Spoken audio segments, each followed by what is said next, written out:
Si hay algo de lo que nosotros nos hemos sentido orgullosos y al mismo tiempo presumidos, es de ser personas supuestamente inteligentes.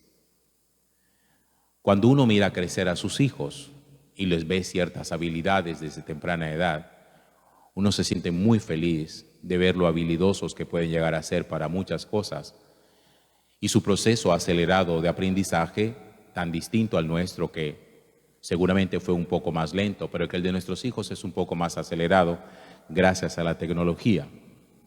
Y entonces uno siempre muestra con mucho orgullo las habilidades de sus hijos y dice, tengo un hijo muy inteligente. Y la gente lo suele destacar.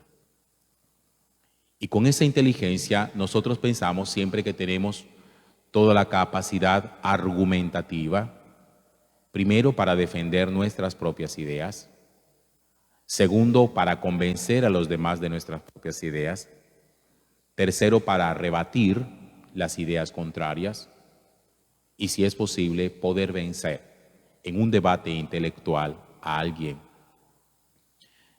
Yo creo que una de las cosas que nos hace a nosotros sentir muy orgullosos y con mucha presunción es sentir que en algún momento, en algún debate intelectual, nosotros salimos vencedores y que a lo mejor dejamos callado a la otra persona.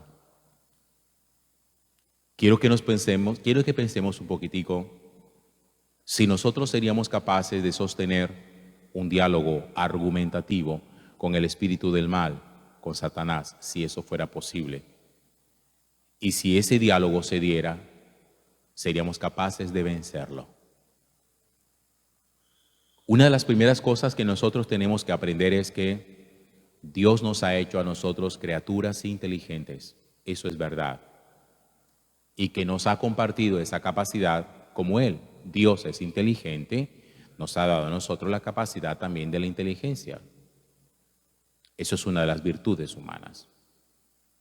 Pero no podemos olvidar jamás que el espíritu del mal es una criatura superior en rango a los seres humanos y que por ser superior, por ser una criatura de carácter 100% espiritual, es mucho más inteligente que nosotros. Si nosotros tenemos capacidad argumentativa para convencer, el espíritu del mal tiene capacidad argumentativa para vencer.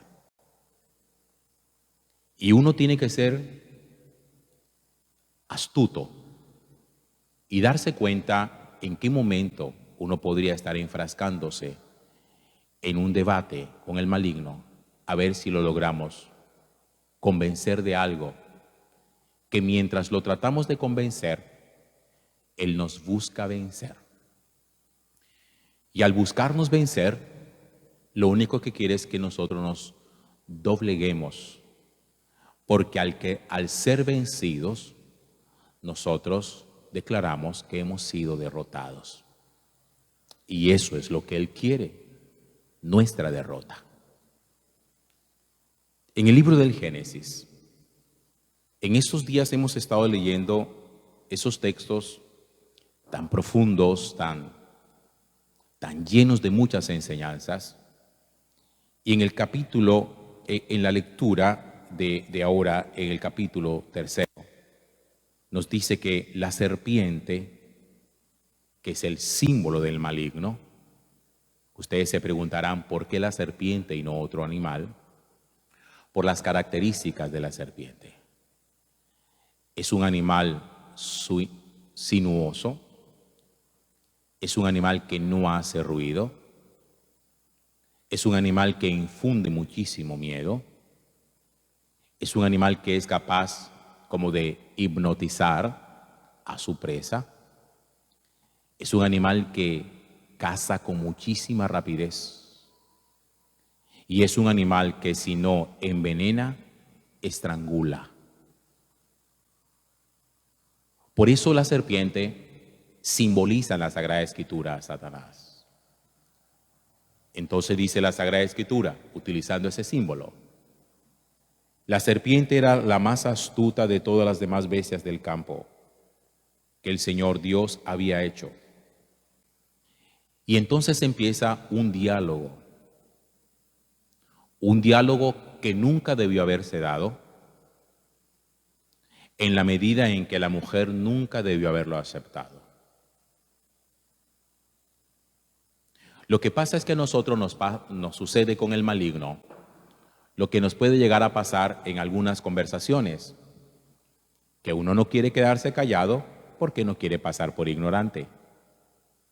Entonces lo importante es hablar y decir cualquier cosa, así lo que digamos no tengamos ni idea de lo que estamos hablando. A ningún ser humano, siendo inteligente, le gusta pasar por poco inteligente. A nadie le gusta pasar por tonto. Y entonces, de una manera muy astuta, la serpiente, el maligno, empieza a entablar con la mujer un diálogo, haciéndole una pregunta, que es una pregunta, entre otras cosas, mentirosa.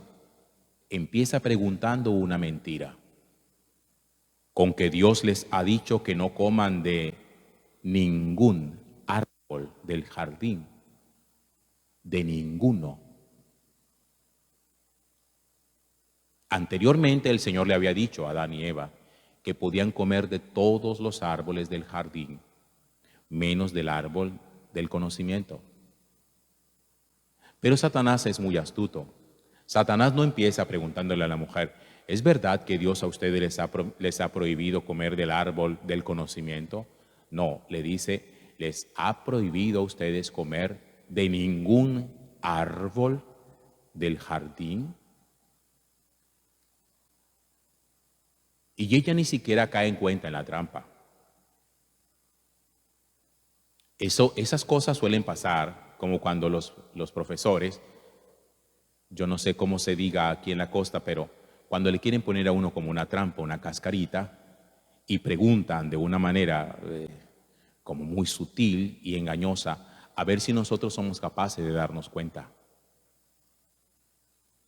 Y la mujer hace lo que no debió haber hecho: sostener la conversación, y le responde, el Señor nos ha prohibido es comer del fruto del árbol que está en la mitad del jardín,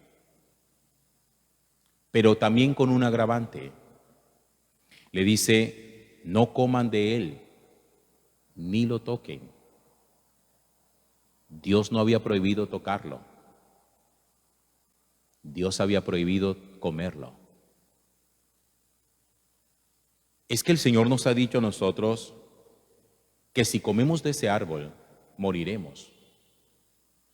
Y el espíritu del mal empieza a tergiversar aquí el concepto del ser humano y le dice a ella, no es cierto, no morirán. Como quien dice, Dios les ha mentido a ustedes. Dios es mentiroso. Ustedes no van a morir por eso. Lo que pasa es que como Dios es celoso, Dios no quiere que ustedes tengan la inteligencia que Él tiene. Con eso se empieza a desfigurar la verdadera identidad del ser humano. Porque con eso el maligno lo que le está diciendo a ella es, miren, si ustedes comen de ese árbol, van a tener dos cosas: inmortalidad y conocimiento absoluto de todo. Ustedes van a ser igualiticos a Dios. Y cuando uno es igualitico a Dios, yo les preguntaría, ¿se necesita creer en Dios cuando uno es Dios? ¿Se necesita de Dios cuando uno mismo se considera Dios? La respuesta es muy simple, no. Si somos Dios, si somos inmortales, si tenemos el conocimiento perfecto, no necesitamos de Dios. Ahí empieza a desfigurarse la identidad del ser humano.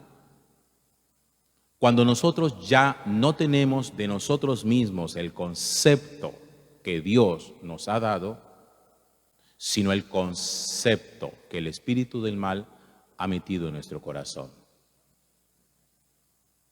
¿Saben ustedes de dónde procede la ideología de género? Procede precisamente de la desfiguración, de la deformación del concepto que tenemos de nosotros mismos. Cuando uno dice, es que yo no soy un ser humano, yo soy un animal. Yo no soy un hombre, yo soy una mujer. O yo no soy una mujer, yo soy un hombre. Y no importa lo que yo tenga, no importa lo que muestren mis genitales, no importa lo que muestren mis cromosomas. Yo soy lo que yo digo que yo soy. Y punto. Y no voy a quedar marcado por lo que dice la biología, la naturaleza, y menos aún por lo que dice Dios. La perversión en nuestro autoconcepto, la desfiguración de nuestra identidad, proviene de aquella época. La ideología de género es hoy el equivalente al diálogo del hombre con el espíritu del mal cuando le dijo: tú no eres lo que Dios dijo que tú eras, tú eres otra cosa muchísimo mayor que yo te lo revelo, yo te muestro que eres. Tú puedes llegar a ser Dios. Y cuando uno le hacen una propuesta de esas tan tentadora, porque no me van a negar que eso no es tentador, que a uno le digan: oye, deja de ser un ser humano, conviértete en Dios. Dejar de ser un ser humano implica aprender a darnos cuenta que somos seres absolutos, que no dependemos de nada ni de nadie. Cuando uno considera que es Dios, uno cree que es independiente de todo, que uno no depende de ninguno. Y eso siempre resulta muy tentador. ¿Por qué creen ustedes que hay personas que cuando entablan una relación de noviazgo o de esposos, se presentan a sí mismos delante de la otra persona como alguien que no son? ¿Por qué creen ustedes que hay hombres que se presentan delante de una mujer aparentando o diciendo ser lo que no son? O lo contrario, una mujer se presenta delante de un hombre diciendo lo que no es. ¿De dónde creen ustedes que una persona saca el concepto de que es que yo te saqué a ti de la miseria, yo fui que te salvé, tú sin mí no eres nadie, tú sin mí te hundes, tú sin mí no vales nada? ¿De dónde creen ustedes que hay personas que tienen ese concepto de ellos frente a las demás personas? De una deformación de la identidad, producto del diálogo con el espíritu del mal. Nosotros en el Padre Nuestro decimos que no nos deje caer en la tentación. Pero resulta que para no caer en la tentación, uno tiene que ser capaz de ser evasivo en el diálogo con Satanás. Un creyente no puede sostener un diálogo con el maligno porque nosotros no tenemos la capacidad argumentativa para convencerlo, mientras que él sí tiene las armas, no para convencernos, sino para vencernos. Y claro, cuando ella, seducida por la propuesta, come, transgrede la norma, invita al varón a que lo haga con ella, hay una especie como de situación de pecado de solidaridad. Cuando uno quiere que la gente esté en la misma situación en la que uno está, uno no puede ver a nadie que está limpio. Es el ejemplo que yo muchas veces he puesto, que es tonto, pero puede ayudarnos a entenderlo mucho más. Cuando uno estrena zapatos, uno lleva sus tenis blanquitos al colegio y los pelados tienen sus tenis todos curtidos, cochinos, negros. A ellos no les gusta ver zapatos nuevos en los pies de otro, inmediatamente se lo pisan. Hay una situación aquí como de cuerpo de pecado, como que untado yo, untados todos. Aquí nadie va a quedar por fuera. Y claro, cuando ya ambos comen, se les abren los ojos. Abrírsele los ojos es entender lo que acaba de pasar.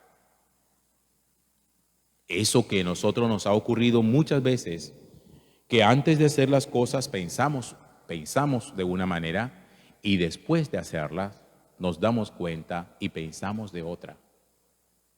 Y decimos, ahora sí entiendo. Abrir los ojos es haber descubierto que nosotros hemos sido engañados. El espíritu del mal se le llama el padre de la mentira. Todo en él es mentira. No hay ni una sola cosa, óiganme bien, ni una sola cosa que él diga que sea verdad. Por eso no se puede entablar diálogos con él, porque nos vence a nosotros, haciéndonos creer que lo que él está diciendo es cierto. Él nos ha dicho, él nos quiere hacer creer a nosotros que somos inmortales. Eso es mentira. Él nos ha hecho creer a nosotros que podemos ser dioses.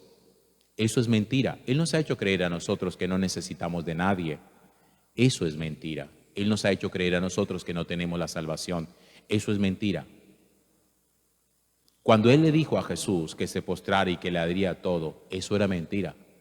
En él todo es mentira. No hay nada en él que sea verdad.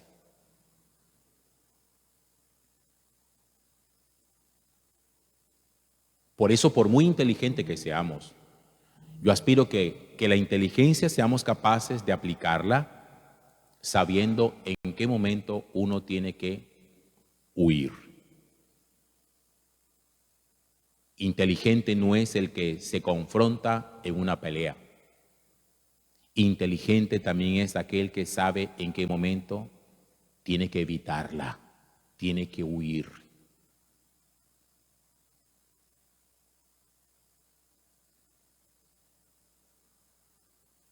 Pidámosle al Señor que nos ayude a recuperar nuestra identidad. Que nosotros seamos capaces de poder volver a tener la misma mirada paradisíaca, la misma mirada que Él tuvo sobre nosotros en el paraíso cuando creó al ser humano. Que puestos delante de Él, sepamos realmente quiénes somos y que no nos dejemos engañar, transformando nuestra identidad y queriendo llegar a ser lo que no somos. La desfiguración de la identidad fue la caída en el paraíso. Ahí empezó la desgracia humana. Cuando los seres humanos olvidamos realmente quiénes éramos. Gloria al Padre, y al Hijo, y al Espíritu Santo,